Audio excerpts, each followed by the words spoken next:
Bonjour ma chère communauté, aujourd'hui, je vais vous raconter une histoire très importante, l'histoire d'un enfant paresseux. Kwasi était un garçon connu dans tout le quartier pour sa paresse. Chaque matin, il se levait en retard, trouvait toujours une excuse pour ne rien faire et préférait jouer plutôt que d'aider à la maison ou d'aller à l'école. Sa mère, une femme courageuse, se battait seule pour lui offrir un avenir meilleur. Elle parlait, conseillait, suppliait, mais Kwasi n'écoutait presque jamais.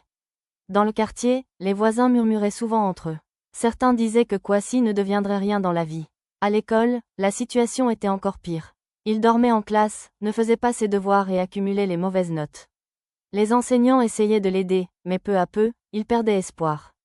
Un jour, lors d'une activité scolaire organisée devant tous les élèves, Kwasi échoua complètement. Les rires de ses camarades résonnaient encore dans sa tête quand il rentra à la maison, le cœur lourd et rempli de honte.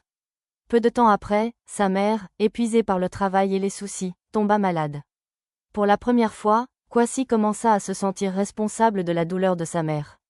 C'est à ce moment-là qu'il fit une rencontre inattendue. Un vieil homme du quartier, connu pour sa sagesse, l'observait depuis longtemps. Un jour, il l'appela et lui dit une vérité dure mais nécessaire. La paresse détruit l'avenir avant même qu'il ne commence. Ces paroles blessèrent Kwasi, mais elles restèrent gravées dans son esprit.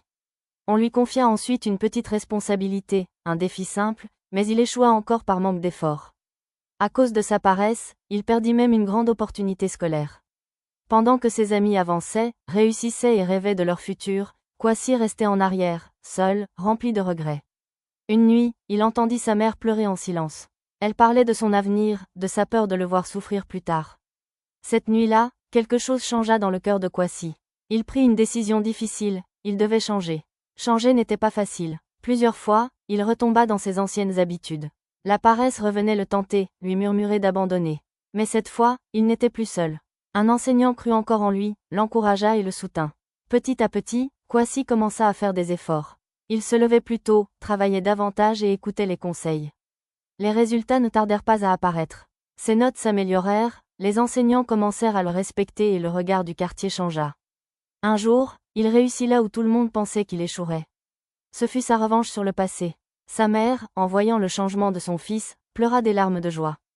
Kwasi comprit alors que la paresse n'avait pas disparu de sa vie, mais qu'il avait appris à la combattre. Plus tard, il raconta son histoire à d'autres enfants pour les prévenir, pour leur montrer qu'aucun destin n'est perdu. Conseil: la paresse peut détruire un avenir si on la laisse s'installer. Le changement est difficile, mais toujours possible. Écoutez vos parents et vos enseignants. Le travail et la persévérance finissent toujours par payer. Merci d'avoir regardé.